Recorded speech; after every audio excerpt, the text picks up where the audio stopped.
هر قطره عرق کودک در مشق تخم موفقیت است که روز با شکوه پیروزی می شکوفد.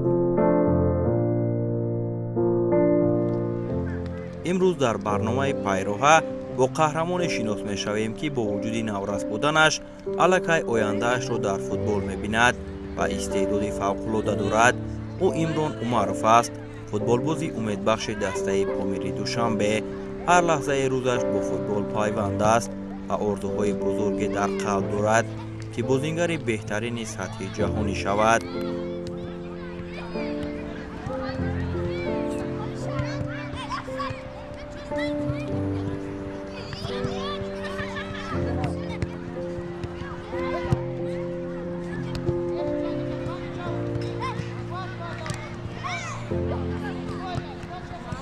در دامی 2 سال است که من در اکادمیا پامیر مشق میکنم. از آنجا ما با چند دولت رفتیم و جای یکم را گرفتیم. باز آمدیم. من در کوچه ها بازی میکردم و مرا پدر و مادرم دیدند، فهمیدند که من ذوق فوتبال را دارم و مرا به این اکادمیا پامیر آوردن و من در اینجا تمرین میکنم. از این خردسالی امران میدیدم که به فوتبال شوق و رغبتش خیلی زیاد است.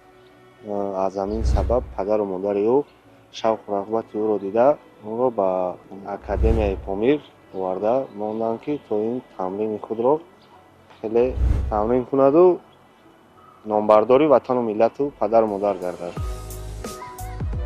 امران در خانواده ورزش دوست به وی رسیده است. پدر و مادرش همیشه تلاش میکنند که او در محیط سالم تربیت یابد. محض همین محیط بود که با امران انگیزه عمیق بخشید تا به فوتبال رو آورد و با تمامی هستی در این سمت رشد کند. او ضربه‌های دقیق و عقل فوتبالی خوب دارد. من در موقع یادگار بازی میکنم. من میخواهم مثل لیونل مسی بازیگری بهترین شوم و تاجیکستان را میان جهانیان معرفی‌گر باشم. من میخواهم آرزوهای خود و پدرم را اجرا کنم.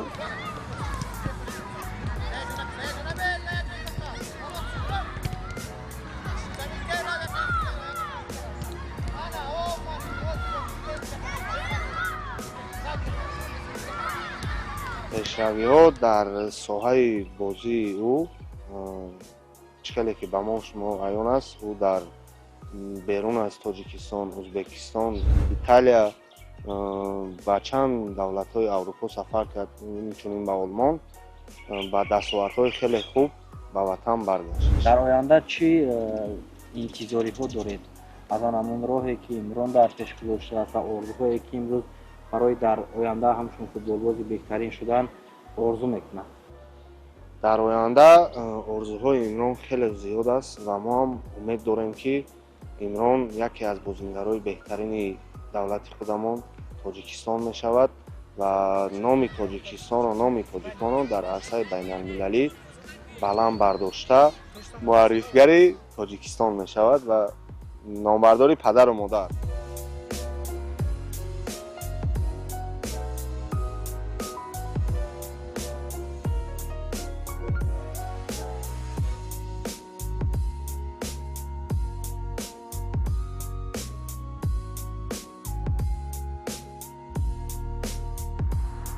امران در مؤسسه دولتی تعلیمی لیسه عمر خیام در ناحیه سینای شهر دوشنبه تحصیل میکند.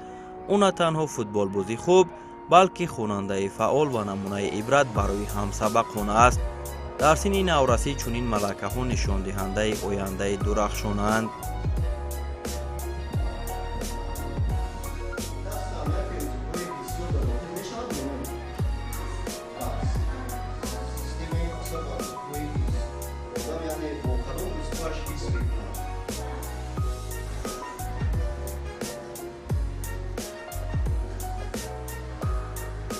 در سین ما امران میخواند.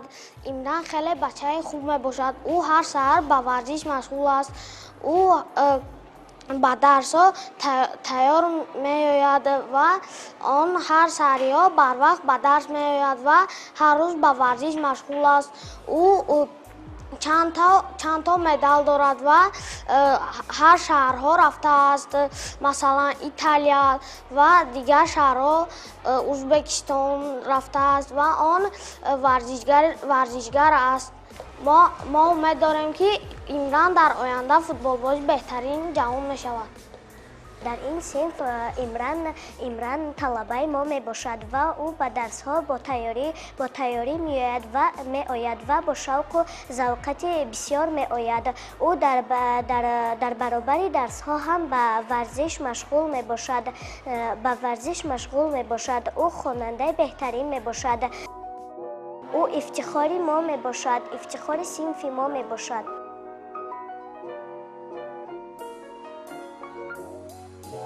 имрон танҳо ба футбол маҳдуд намешавад. ӯ китоб мехонад, забонҳои хориҷиро меомӯзад ва медонад ки барои футболбозӣ касбӣ шудан ақлу маърифат муҳим аст. имрӯзҳо кӯдакону наврасони мо дар соҳаҳои гуногун талош мекунанд то парчами ватанро баланд бардоранд. имрон яке аз он наврасонест ки дар ин самт камари ҳиммат бастааст.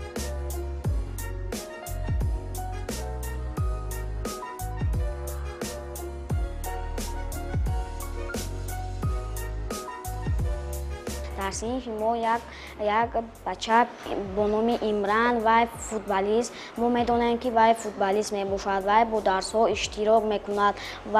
Вай ҳар рӯз ба машқ машғул мешавад. Мо умед мебандем ки Имран дар ҷаҳон як футболист шавад.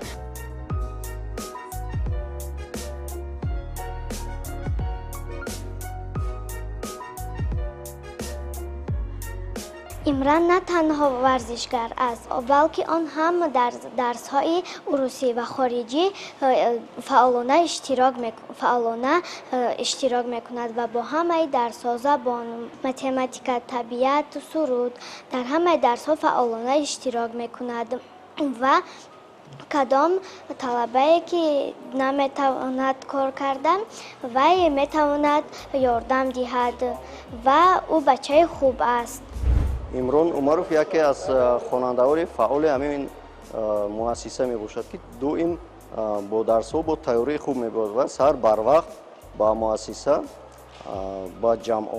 аз ҷамъомади пагоҳирӯзӣ яъне ҳозиршуда фаъолият ва рафтори намунавӣ дорад, интизом, одоби хуб дорад ва боиси ифтихор аст ки хонандаи муассисаи мо дар чемпионатҳои сатҳи ҷумҳуриявӣ ва байналмилалӣ ширкат меварзад.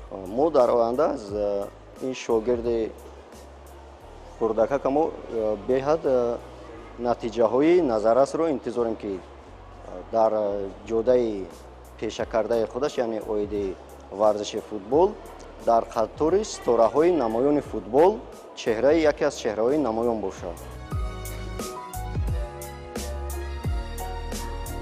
омӯзгор метавонад як шӯъла бошад ки дили кӯдакеро фурӯзон мекунад ва мактаб он саҳнаест ки истеъдод дар он рӯ мезанад. чунин наврасон фардои давлатанд. бо кӯмаки волидон омӯзгорон онҳо метавонанд ба орзуҳои худ расанд. қаҳрамони барномаи мо низ намунаи навраси муваффақ ба ҳисоб меравад. мо бовар дорем ки ин ниҳолати наврӯзтару ояндаи дурахшон дар пеш аст ва рӯзе мерасаду дар майдонҳои бузурги ҷаҳон бо ифтихор парчами тоҷикистонро боло мебардорад. шанбеҷонам, бо убустонам, дар дабистонам, аъло мехонам, аз долу дарах, хиёбона кӯ, ман намехоҳам, аз ту равам дур, дӯстат медорам, монанди модар ва ҳурмати ном ва ҷон баробар. Ман дар шашсолагиам одамони калонро медидам, ки онҳо бисёр ба бозӣ шавқ доштанд ва шавқи ман ҳам мисли онҳо ҳам зиёд шуд ва ман дар ки ҷое бошам ту ба дастам афтад, ман кӯшиш мекунам хеле хуб бозӣ кунам. Орзуи ман, падарам, мураббиям ин мебошад, ки ман калон шавам, як футболбози беҳтарин бошам ва орзуи орзуҳои падару мураббии худро дар назар гирам ва мисли Лионел Месси як бозингари беҳтарин бошам. вақте кӯдак орзуи калон дорад, ӯ танҳо орзу намекунад, ӯ роҳ месозад, пайроҳа интихоб мекунад ва худро барои оянда шакл медиҳад. фарзанди имрӯз ки ба варзиш рӯ овардааст, фардои ҷомеаи пурмаърифату муназзам хоҳад буд. ҳамарӯза баъди аз мактаб ба хона омадан, Имрон омода мешаваду ба тамрин меравад. машқҳои онҳо дар дастаи Помири Душанбе мегузарад ва ӯ рӯзҳои тамринро бесаброна интизорӣ мекашад. тамринҳо бисёр шавқовар мегузарад ва ин наврасон бо шавқи зиёд саргарми бозии футбол мешаванд.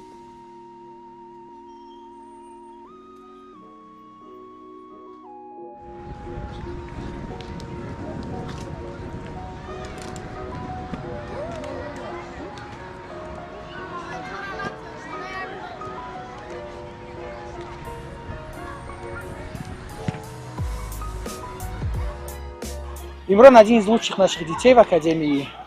В своем возрасте, 15 год, очень трудоспособный, трудолюбивый мальчик.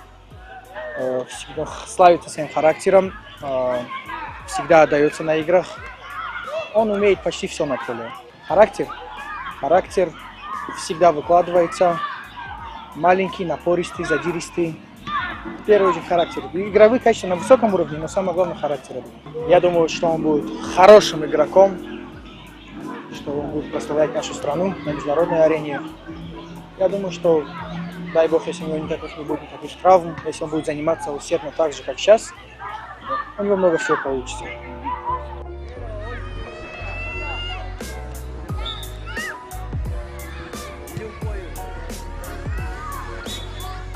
ман қатъи Имрон дар як ҷо машқ мекунам. Имрон хеле бозингари хуб аст. дар мусобиқа ба ман иштирок мекард. дар ҳамаи ҷо бозии хуб ва аъло нишон медиҳад. дар бисёр ҷоҳо дар Самарқанд, дар Италия вай ба ҳамроҳи мо бозӣ карда бозии хушрӯ нишон медиҳад. мо дар оянда умед дорем ки вай бозингари футболисти хуби Тоҷикистон мешавад.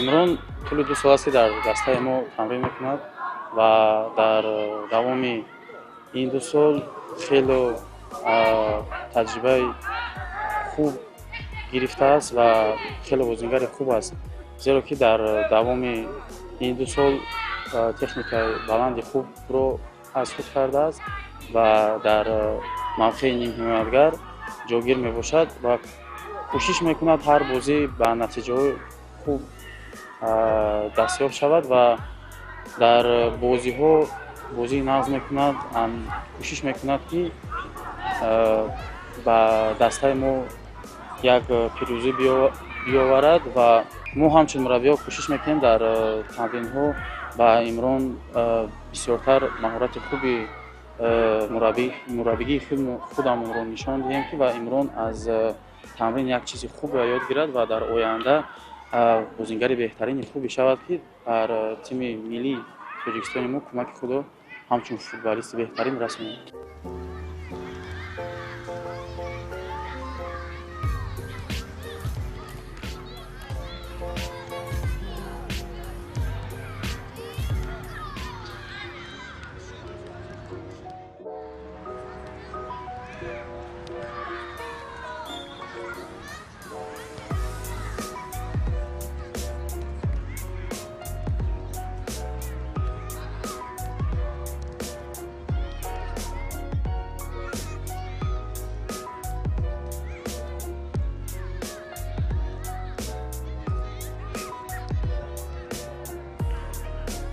машқҳои ин кӯдакон аз рӯи нақша мегузарад ва аз хурдсолӣ ин бачаҳоро бо тактикаҳои даркорӣ дар футболи касбӣ тамрин медиҳанд ва онҳо нозукиҳои ин риштаи варзиш омӯзонида мешавад ва мураббиёну волидайн аз онҳо умеди калон доранд ки дар оянда яке аз чеҳраҳои муваффақ дар ин самт мегарданд.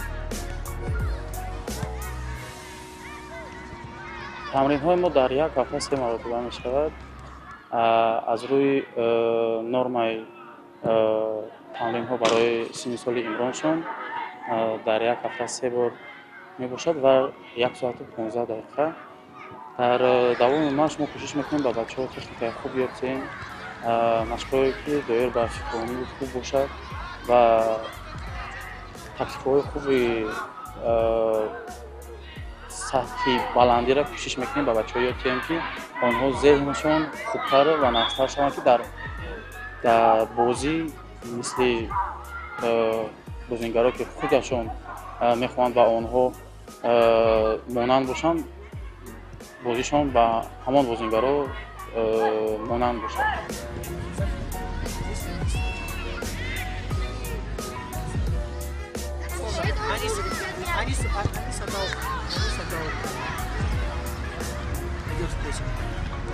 За счет чего он может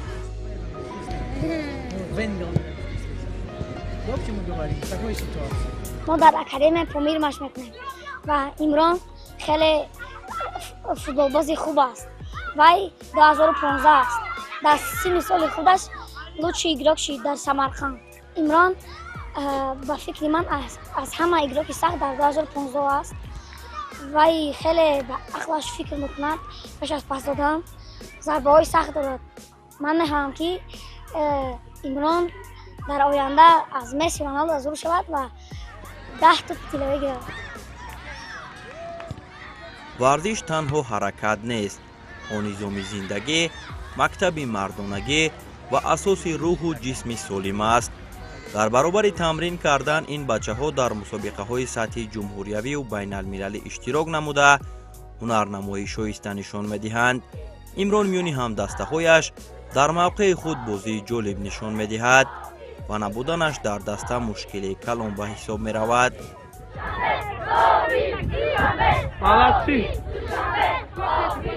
мушкиле ки мо медонем ҳамчун бозингари калиди шумо гуфтед, дар синни мо Алишер Ҷалилов мебошад бозингари хуби ҳимоятгар. Имрон бошад мисли Алишер Ҷалилов хеле бозии хуб дорад, хеле фаҳмиши хуб дорад, техникаи баланди хуб дорад. бале Имрон метавонад бозингари хуб шавад ва дар оянда тими мунтахаби Тоҷикистонро дастгирӣ кунад.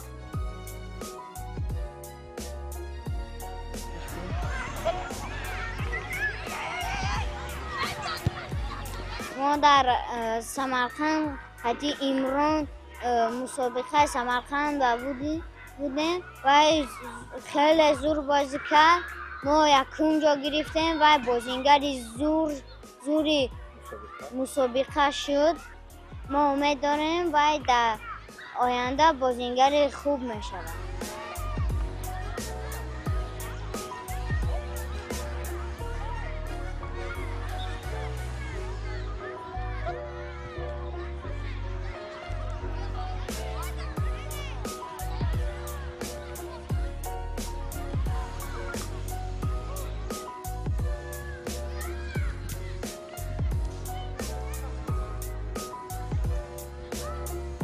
ин наврасон мехоҳанд дар оянда тамринҳоро хуб карда дар мусобиқаҳои қоравӣ иштирок кунанд.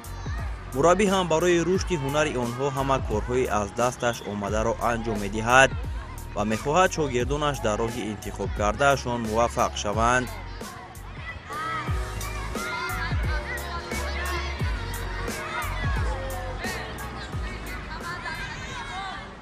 шароитҳои ҳозира хеле хуб мебошад нисбат ба солҳои пештар, нисбат ба 5-10 соли пештар, барои чӣ ки ҳозир шумо мебинед ки чӣ хел футболи тоҷик хеле пешрафта истодааст. баъд аз баромади мунтахаби тоҷикистони худамон дар чемпионати осиё хеле талаботи футбол нисбат ба пештар зиёд шудааст ва кӯшиш мекунанд наврасони мо ки машқҳои хуб нишон диҳанд, ки бар ҳамин хел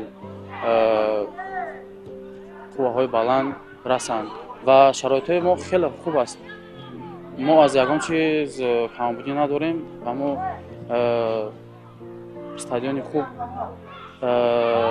доданд ва таҷҳизотҳои хуби замонавиро дорем барои машқҳои хуб гузарондан. имрӯз кӯдакон пайроҳаи худ месозанд. биёед ба онҳо кӯмак кунем ки ин роҳ ба қуллаҳои баланд бирасад. қаҳрамони барномаи мо ҳам барои расидан ба дастовардҳои бузург қадамҳои устувор мегузорад. имрон ба наврасии худ нигоҳ накарда дар роҳи пеша кардааш пайи музаффарият кӯшиш дорад. беҳуда намегӯянд ки ҳеҷ заҳмату талош бенатиҷа намемонад. аз ин рӯ умед бар он мебандем ки ӯ метавонад ҳадафҳои дар пеш гузоштаашро амалӣ созад. дар ин роҳ ба ӯ танҳо ва танҳо муваффақият мехоҳем.